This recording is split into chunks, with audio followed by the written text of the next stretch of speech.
Chapter 187 to 189. Kaido. Hearing Shiki's yell with his super enhanced sense, Amon moved through the air with Otama in his hands. That's not Kaido, that's Raki. Amon laughed to himself as he grabbed a dango from Otama's hands and shoved it in a monkey's mouth before it could even realize. They were moving fast, not fast enough to make Otama uncomfortable, but fast enough to meddle with the animals without getting noticed. Otama, you doing okay? Amon asked as he patted the little girl's head lightly. Bear with me, this will be over in a zippy. Otama just giggled childishly as she threw her arms around, her hair fluttering in the air. I am fine. I am enjoying the wind. Don't worry too much. She again grabbed her cheeks and separated it into a white ball, handing it over to Amon. Oh, also, will Sister Raki be fine? You said the enemy is strong. Amon shrugged as he fed a snake some dango at a fast speed. She won't die at least. Wait, so you mean she might get super injured? Otama asked, worry clear in her voice. Her tone immediately changed as she giggled. Hee hee. I would tease her when she would be bedridden. Hearing Tama's hee hee, Amon curled his lips up. How nice, perfect. Making her spend time with Kana was a fun idea. She wasn't a heartless monster, but she had it in her. Just as overly emotional people aren't good, neither are the ones who are completely emotionless as they are super hard to control. That's why this was perfect. Toma dear, we would be done in 5 more minutes. Rocky would be fine for now, Amon stated, grabbing another dango. Let's finish this quickly. We need to teach the big bad guy a lesson.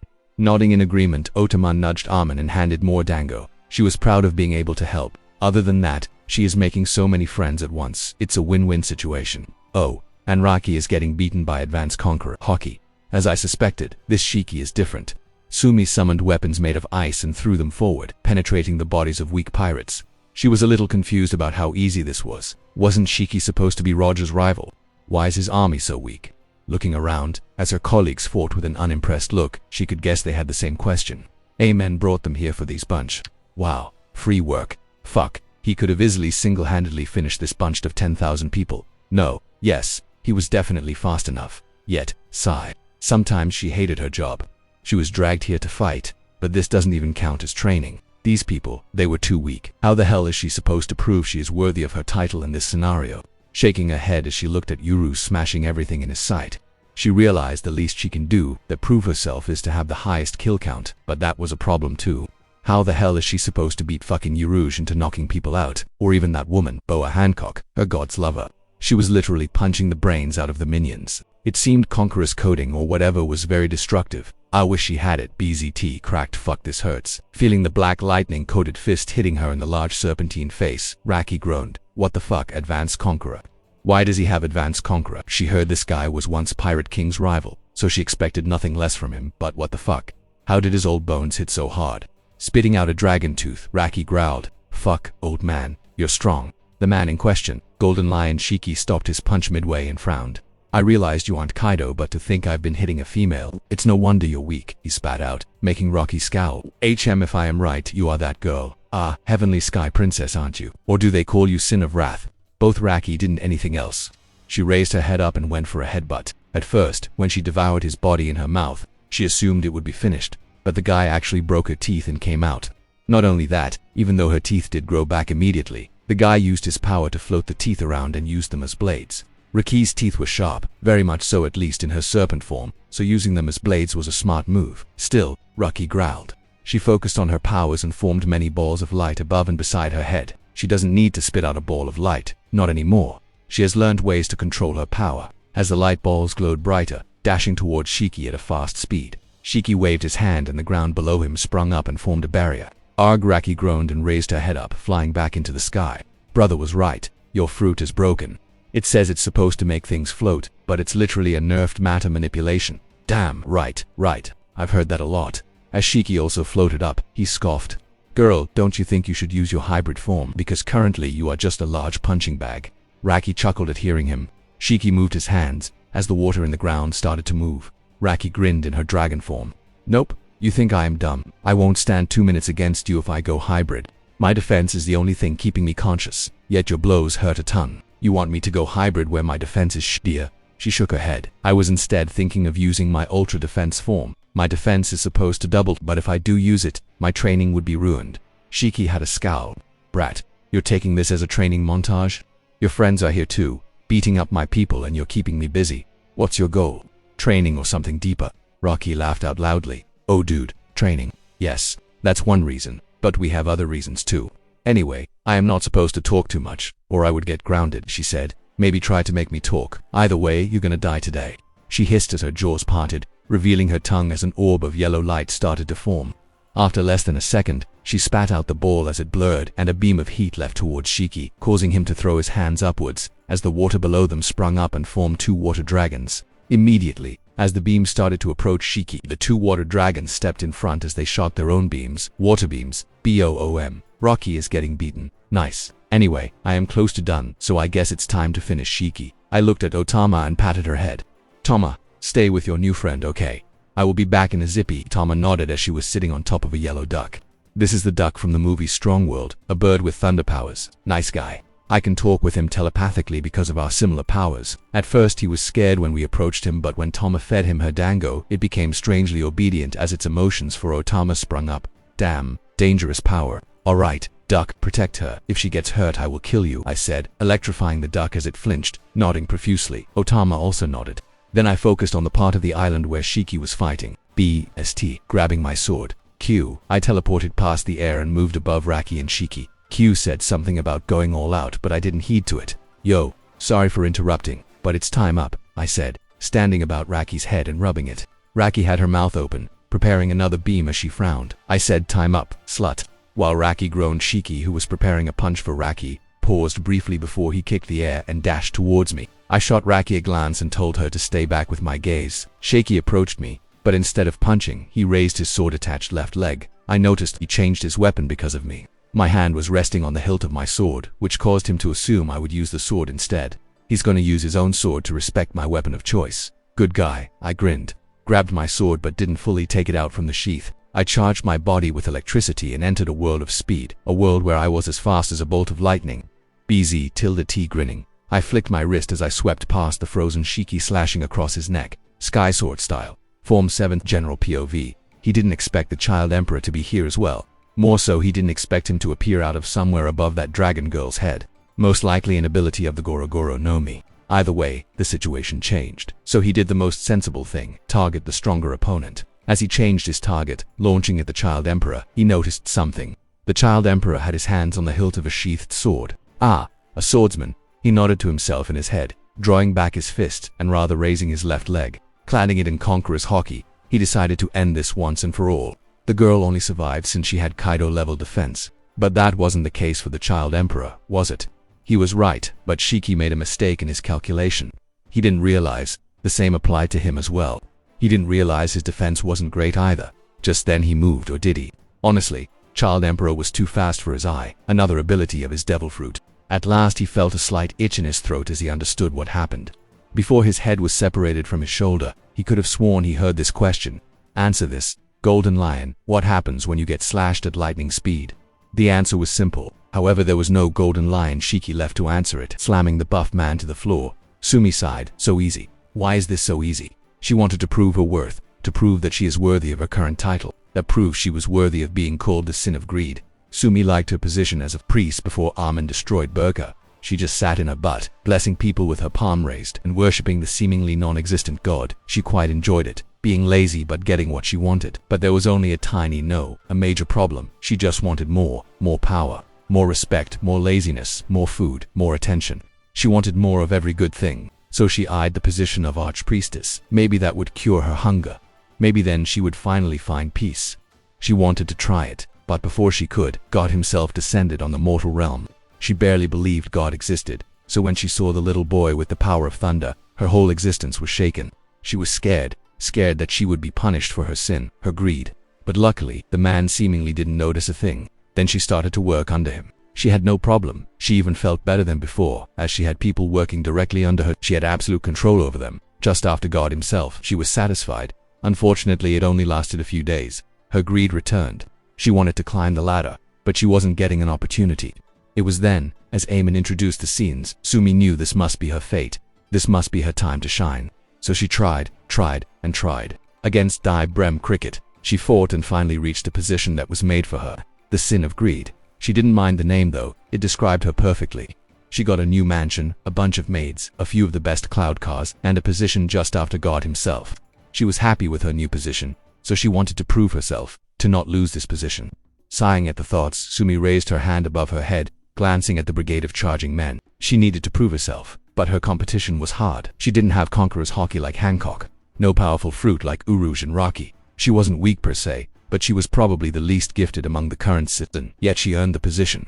She didn't have talent on hockey or a strong fruit, yes, but she did have techniques.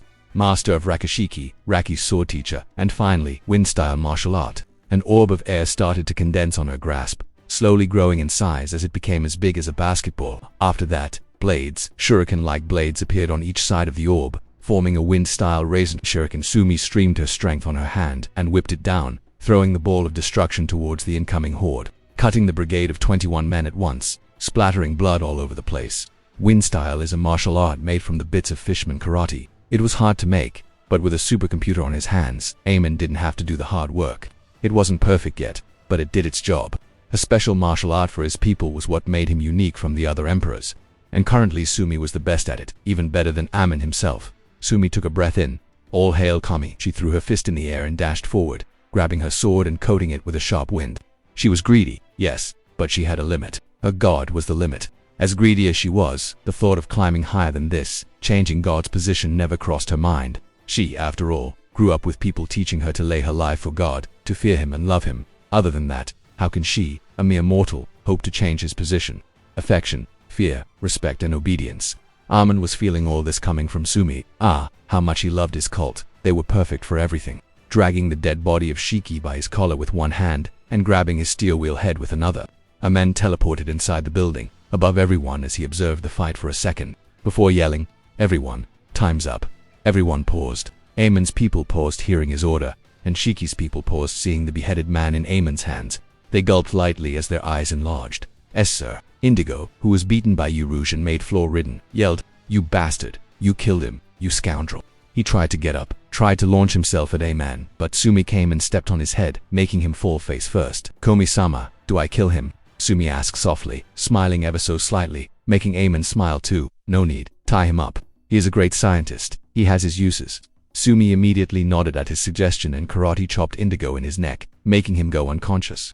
Seeing this, every enemy man stiffened in their position. Amon glanced at them. They can be useful, but he needed to do a cleanup. Some of them were very loyal to Shiki, sensing their current emotional state with his observation hockey. Amon confirmed that around 80% of the people here are forced by Shiki to work for him. The remaining people work for him out of sheer loyalty, or killing them won't be tough. Amon dropped Shiki's body on the floor, angering some soldiers, but before they could react, Amon moved. He grabbed his sword and moved at lightning speed, slashing them on their neck and beheading 20% of people that were alive after the fight with scenes peaked. With a high-pitched sound, bodies and bodies started to drop to the ground, their heads separated and blood filling the room, splattering everyone's dresses. The remaining people gasped in fright. Sheathing his sword, Amon looked at their faces. First of all, this wasn't a random kill. I can feel who was loyal and who was not, and killed the loyal ones. You guys were forced by him. Amon pointed at Shiki's corpse. Everyone nodded. I know, no need to worry. That's why I let you live. Heroes in the air, floating a few meters above everyone. You have two choices. 1. Join me. 2. Leave. I won't kill you if you choose to leave. I don't kill people as long as they're not my enemy. Amon lied. Everyone stiffened, considering if he would really let them go. Amon wasn't completely lying. He didn't need people who would work half-heartedly, people who might betray him. So he wasn't quite with the idea of having everyone here work for him, though he was confident many would choose the first option. First of all, he killed their worst enemy, and second, they didn't have a place to go back. Amon smiled amicably. Just a heads up, my people get the best treatment. Because the happier an employee is, the harder they would work. You'd be treated like nobles, of course, considering you act like one. Meanwhile, Honey Queen was busy whistling in awe, observing the fight that was taking place in front of her. Kling 3 blades confronted a small knife. Hawkeye Mihawk skillfully blocked all of Zoro's attacks. Damn, Honey Queen was awed. She stood a few meters away in Barite's ship. So this is the world's best swordsman. Can Amon beat this guy? Who am I kidding? That monster would probably one-shot him. Honey Queen sighed. The Straw Hats had come here to recruit a cook, and after a series of coincidences, they confronted the world's best swordsman, Hawkeye Mihawk. Honey Queen was scared shit, grabbing her dial to call Amon for any emergency. But luckily, it seemed things were under control. Well, except for the part where Zoro is fighting a life-and-death battle. Honey Queen felt her body cool down. She felt a sense of security realizing Amon can come anytime and one-shot Mihawk, saving her life if Mihawk suddenly went berserk. He would protect her if she gets in the danger zone of people like Mihawk, probably. falling on her butt as Hawkeye slashed Zoro's chest. Honey Queen dazed off. But I have to say, this Zoro guy is cool. ... I would go. Ace yelled on top of his lungs. He killed one of our brothers, your son. So why are you still not going after him, Pops? Hearing his arguably rude tone, many of the Whitebeard pirates frowned, but they stayed silent, letting their Pops decide on this. Arg, ... double quotes the living legend, the behemoth, the strongest man alive, simply groaned. Ace ... Whitebeard sighed. Teach did a bad thing. I have failed as his father. I haven't gone after him because I am sure I would kill him if I meet him. He looked Ace in the eye. Fine, if you think you can take him on, then go. I won't stop you. Ace smiled. Pops, that's enough. Leave, Ace. I don't want to see your face. Whitebeard's tone was stern, heavy, and harsh like a parent disciplining their children. You've decided it yourself, so you have to see an end to it. Don't waste time talking with me. Do what you think is befitting. Don't return before doing so. Understood? Ace paused before parting his lips. He stopped midway. For the first time in his life, Ace felt a lump on his throat that he couldn't just yell out. After gulping hard, he straightened his back. He had decided. He won't let the Kaido scenario repeat itself. He won't sit back and do nothing after someone had killed his close friends. Fool, my friend. I listened to you last time, but I am sorry I have to take this revenge to fulfill my own promise. Ace steeled his resolve and looked Whitebeard at the eye, nodding lightly before turning around to go to his room. Packed the last of his clothes. Ace had quite a few sets of clothes, but he didn't take much with him. This wasn't a vacation. He just grabbed a few short pants and his hat. He didn't like wearing shirts after becoming one of Whitebeard's sons. He wanted to proudly show off his tattooed back, so he didn't take any, putting the last pair of pants in his bag. Just as he pulled the chain upwards, a knock fell on the door. Ace turned around. He tried to sense who it was, but failed. Observation hockey was not that versatile. It could sense people, but it couldn't sense who the people were. At least his version didn't. He heard the Sky Emperor and Charlotte Katakuri could do so pretty easily. Still, he could guess who it was as he sighed. Come in, Perry. The figure of a brown-haired beauty entered the room shortly after, a concerned look on her face. Ace turned around and kept packing his other things, ignoring Perry for minutes. Finally, after a while, Perry parted her lips. Ace, you ... you should. Don't beat around the bush. I am not in the mood. And if you're here to stop me, then return. I promised Mr. Fool that I won't go after Kaido until I am strong enough. But this time, I am strong enough. Stronger than Teach, at least. Ace blurted, as Perry sighed. She hesitated for a second. Seeing this, Ace wanted to repeat himself, but Perry quickly announced, Ace, you should take me with you. I want to go with you. What? Ace blinked. East Blue Kokiyashi Village Arlong hadn't expected this. He knew humans were daring, but he still didn't expect a single man to outright attack his park. Who are you, human? He asked, looking at the blonde man who was being pinned by a fishman, his head down. This man had defeated 10 of his brothers just by kicking them, even going as far as shattering their skulls. A bounty hunter, I presume. He didn't talk much with humans. Normally, he would have just killed this man for what he did, but today, he didn't kill him precisely because of what he did. He kicked his brothers and made them cry in pain. How dare he? So you will die a slow and painful death. Human Arlong decided. Why aren't you talking? The blonde man released a breath, raising his head as Arlong's brows twitched. He was smoking. When did you made Nami-san cry? Scream your name as she stabbed her tattooed arm with a knife. You disgrace. You don't deserve to be a man. Arlong paused before a chuckle left his lips. You're that type. Nami did that. I need to make her pay for getting rid of the Arlong tattoo then. The blonde scoffed. In your dreams. Wait for a minute. They would be here soon. My captain will kill you. Arlong raised an eyebrow. Captain, you are a team, huh? Tell me, why did you come alone? You should have waited and attacked at once. Why are you here by yourself? He waited for an answer, but the blonde simply took a puff. Arlong frowned. Fine, then be it. He would talk with this captain of his. Nami needed to be taught a lesson this time, and killing her potential saviors would be the best choice. He won't kill Nami. She is too valuable for that. Rather, he plans to meet his idol, Sky Emperor, and present him Nami as a gift.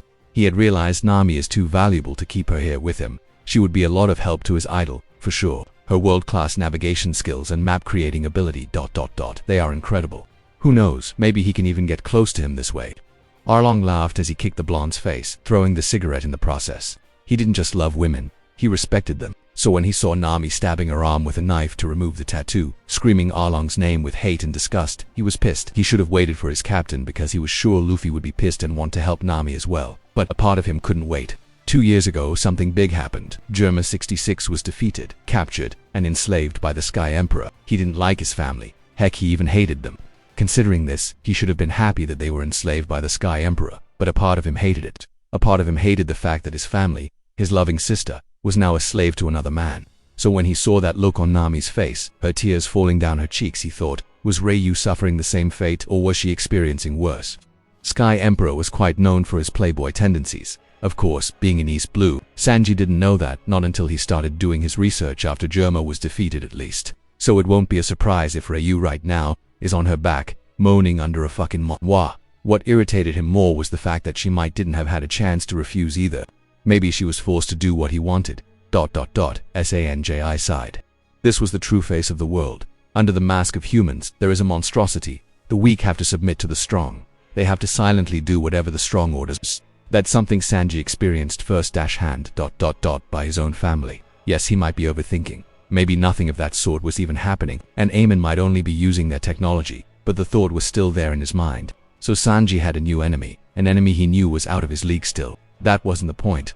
The point was when Nami cried, his sister's face sprung up from her expression as something kicked. Groaning, he ran forward, kicking the gate of the Arlong Park open, only to be single-handedly beaten by the blue-skinned monster. Still Sanji grinned as a voice entered the place. "My Sanji, you have got yourself into quite the tight situation, have you not?" Sanji chuckled as he agreed. He was pinned to the ground after all. "Still, the fact that you care about a female's dignity so much has earned you some of my respect, you pervert." Sanji laughed again as the figure of a blonde beauty entered his sight. She jumped up, vanishing from her spot as she kicked the fishman above him and flung him across the park, throwing him in the water. Sanji smiled.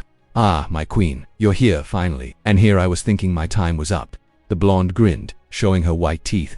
"Not in my watch, kid. Time's up for the fishes instead." Under her shining smile, Sanji stood up as he patted his dusty suit. He glanced at Honey's face. Maybe he was in love for real this time. Honey Queen grinned lightly as she brushed her hair and locked eyes with Arlong, making the monster groan.